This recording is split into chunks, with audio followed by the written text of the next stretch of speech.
Hello students, welcome back to Alpha Active Learning. Do like, share and comment on my video. In the part 1, we saw states of matter, that is solid, liquid and gases. We also discussed the classification of matters as elements, compounds and mixtures. We have seen that elements are classified as metals, non-metals and metalloids, and also about the different types of compound categorized as organic, inorganic and complex one. So now let's continue about the mix. Let's revise what is mixture. A mixture is a material made up of two or more different substances which are physically combined. A mixture is a physical combination of two or more substances in which the identities are retained and are mixed in the form of solutions, suspensions and colloids. Now children, let's do an activity. We take a glass of water and put some sand. Just think what will happen. Will they mix? Okay. Now this is copper sulfate known as blue vitriol. Let's put this blue vitriol in again a glass of water and you will get copper sulfate solution. Okay. The third one. Let's take this copper sulfate solution and put sand on it. And in the fourth, we put some oil and water. Now children, just observe them. Sand and water, yes, they will not mix. But you can see the copper sulfate solution is seen and here copper sulfate is completely dissolved in it. Only you can see the color of blue vitriol, that is copper sulfate. In the third figure also you can distinctly see the copper sulfate and sand, they are separated one. Same way, if I take the two liquid, that is oil and water, we know they don't mix and we can see two distinct part of that. So the part of the matter having this uniform composition is called phase. That means out of this four figure, the second figure is uniform in its composition. There is one phase, whereas in sand and water you can see the two phases, in copper sulfate and sand also two phases, and oil and water also you can see two phases. Depending upon these children, the mixtures are again as heterogeneous mixture and homogeneous mixture. Hetero means different, homo means same. So in heterogeneous mixture, you can see the different part of the mixtures easily, as we can see the sand. But in case of the homogeneous, you cannot see the different part of the mixture easily. That is copper sulfate solution. Let's see what is homogeneous mixture. When all the components of a mixture form one phase, it is called homogeneous mixture. You will be surprising. We are using all such kind of mixture in our daily life. Puree, coffee, milkshake, chocolate, tomato soup, orange juice. These are the examples of homogeneous mixture. See the hip of stone, this is also a homogeneous mixture, and of course the raindrops, they are also an example of homogeneous mixture. So what is heterogeneous mixture then? When the components of a mixture are distributed in two or more phases, it is called heterogeneous mixture. And this you are eating more children. Let's see. Of course, chocolate chippy cookies, many cookies, sandwiches, pizza, soda with ice and salad and fruit salad. Now, have you ever thought that the same thing which we are eating is nothing but a heterogeneous mixture? Okay, we just forget about that thing. So remember now when you eat it, this is nothing but heterogeneous mixture. Coming to these mixtures are again further classified, as I said, solution, suspension and colloids. So what is solution? A homogeneous mixture of two or more substance is called solution. So in homogeneous mixture, there exists one solution. This is what we have done. Blue vitriol when mixed with water, it forms a solution. So what is solute here? Blue vitriol or copper sulfate is a solute here and the water is solvent. So the component of the solution which present in the largest proportion here, it is water, it is called solvent, and the one which is in the least proportion is known as solute. And when solute is evenly mixed with solvent, we get solution. All this isn't we have used up, children. These are all our solutions. Now, the process of forming a solution by mixing solutes in a solvent is called dissolution. And there is a great variety. It is not that always a solution is in liquid form. So depending upon this, there is solid solution where the solvent is solid. So solid into solid, the example is copper dissolved in gold. You have seen all the gold ornaments, children. They are the best example of solid solution. Same way liquid dissolved in solid. Here mercury is a metal, but it's a liquid metal when amalgamated, and you know that in the teeth we are filling the silver. So silver amalgam is also an example of solid solution. Now what is liquid solution? The one is very clear. Sodium chloride with dissolved in water, that is salt solution we are using every day. Now ethyl alcohol will dissolve in water. It is known as ethanol. And you all know soda water, that is carbon dioxide gas dissolved in water.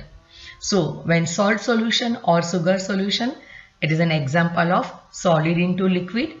When ethyl alcohol dissolved in water, liquid into liquid. And when gas dissolved in liquid, carbon dioxide dissolved in water, that is soda water, or any soft drink you can see, when you open it you can make out the presence of carbon dioxide gas. Now what are gaseous solution? When the liquid get mixed into gas, that is cloud, water vapor. And when the mixture of gas into gas, here I have shown oxygen and the helium, how they get mixed. Air is the best example of gaseous solution. Now coming to suspension. Heterogeneous mixture of a liquid and a solid is called suspension. We know hetero means they are different. So if you take a beaker and put some sawdust, do you think they will get mixed? No, children. Now see, if it is a solution, you can see the even phase. But here in suspension, you can see these particles are sprayed in the solvent. The another example is muddy water. The mud suspended in water, and you all know that if you take such water, keep it for some time, the mud will get settled down, right? If it is heavy particles then, and you can see the transparent water. So a suspension gets separated by simple filtration method. Now in our daily life, children, the glittering nail paint used by female is the best example which we need to shake. Same way river water, the salads which is used especially in the foreign countries where they are using the olive oil, and even the smoke is an example of suspension. Now colloid. What is a colloid? A colloid is a mixture consisting of tiny particles that are intermediate in size between those in solution and those in suspensions, and are suspended in liquid, solid or gas. So we can say that the particle size of a solute in a colloid is in between that of solution and suspension. The example is egg white, blood plasma, whipped cream, fog and smoke. Apart from this, the milk, the paint which we are using, and your ice cream or chocolate sauce is also an example of colloid. Colloids often appear cloudy, but you cannot separate colloids by filter. That is the main difference between the colloid and suspension.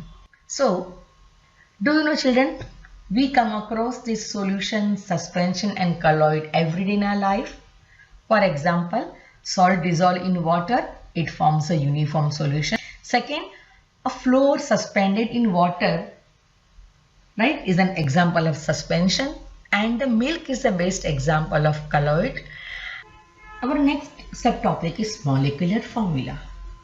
Now, till now we have studied that each of these compound is different from other in their formation, in their constituent elements, as well as in their number of molecules. Each compound has its molecular formula. Now, this molecular formula indicates the number of atoms of each of the constituent elements present in 1 mole of a compound. And it also includes the information regarding the symbols of all the constituent elements and their respective number as subscript. Remember, the number of their atoms are written in a subscript. Now, you all know water. You know about hydrogen gas, methane gas, ammonia, carbon dioxide. So the water, the molecular formula is H2O. So we know it's made up of hydrogen and oxygen and its constituent atom also. Hydrogen gas H2, methane made up of carbon and hydrogen CH4, ammonia, it is the constituent elements are nitrogen and hydrogen, and carbon dioxide gas, of course, the elements are carbon and oxygen. So now let's learn how this molecular formula is written. Okay, so to know the molecular formula, we should know what is valency, because we know that the ability of joining to another atom with a chemical bond is a chemical property of each atom, but this ability is determined by the number called as valency. So what is valency then? You can say it is a number of electrons in their outermost orbit which combine with the other elements. Now here they may form ionic bond or they form a covalent bond. So now let's take an example of hydrogen. We know that hydrogen symbol H, it has 1 electron in the outermost orbit, and to get stability it needs 2 electrons. So either the hydrogen will share 1 electron or it will give away 1 electron. So the combining capacity is 1. Look at oxygen. Oxygen atomic number 6, symbol 6, 2 electron in the first orbit, oxygen atomic number 8, so 2 electron in the first orbit and 6 electron in the second orbit. So it needs 2 more electron to complete its octet, right? So for oxygen we can say the valency is 2. Now that's why 2 hydrogen atom combine with 1 oxygen atom to form water. Let us say carbon. Carbon symbol C, and here carbon, it has 6 electrons, first orbit 2, second orbit 4. Carbon is the most reactive non-metal, children, because it can either give 4 electrons, it can either take 4 electrons, or it can share electrons. And that's why we find maximum carbon compound in our nature, natural form as well as chemically formed. So now as a student you should know the at least first 20 elements with their symbol and the valency of them. Here it's given.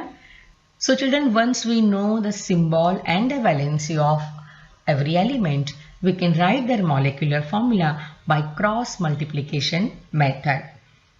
For example, to write the molecular formula of water, first we write the symbol, that is hydrogen and oxygen H and O. Now the valency 1 into. The third step is cross multiplying and you will get answer H2O, where it is written in as a subscript. If you see the valency of both, one is odd and one is even. But if it is both are even, in that case we have to divide by the and write in the minimum number. So now aluminium oxide, symbol Al, oxygen O, valency 3 and 2, cross multiply, or you swap, you can use this word. On dividing also the number remain the same, so you can directly write Al2O3. Now let's see carbon sulfide. So here carbon valency 4, sulfur valency 2. Here children, if you swap them, you will get C2S4. Now since both are in the even number, we divide by 2 and hence the formula will be CS2. The third example is potassium oxide. Potassium symbol K, oxygen O. Valency is 1 and 2 respectively. Cross multiply. Since one is odd, one is even, directly write down your answer K2O. Similarly children, here I have given some formulas for calcium oxide Ca and oxygen symbol O. Valency is 2, 2. Both are even. Divide by 2. So you will get formula CaO. For sodium nitrate, now here it is not simple. Here nitrate itself is a mole of nitrate NO3, which is already combined with nitrogen and oxygen. So this will come in your 9th standard. So sodium valency 1, that of nitrate group 1, cross multiplying NaNO3, 1 you don't need to mention. For sodium carbonate, sodium Na carbonate group, which is CO3, cross multiply, you will get Na2CO3. For aluminum oxide, we have done in the previous one. Now calcium hydroxide, calcium Ca, hydroxyl group is OH. The valency of calcium is 2, hydroxyl 1, cross multiplying. Since OH is a entire 1 mole is there, we write in a bracket. So CaOH twice for hydroxyl group. Now for ammonium sulfate, NH4SO4. So again here, since ammonium molecule has valency 1, that of sulfate is 2, while writing already H4 is written, so we put it this ammonium in the bracket, so NH4 twice SO4. Similarly, molecular formula of sodium chloride, you can see NaCl, sodium sulfide Na2S, sodium nitride Na3N, calcium chloride CaCl2, calcium oxide CaO, calcium phosphide Ca3P2, aluminum chloride AlCl3, aluminum oxide Al2O3 and aluminum phosphide AIB. Try to remember as many formula as possible. So thank you so much children. To like, subscribe and share my videos, and do suggest. Your suggestions are most welcome.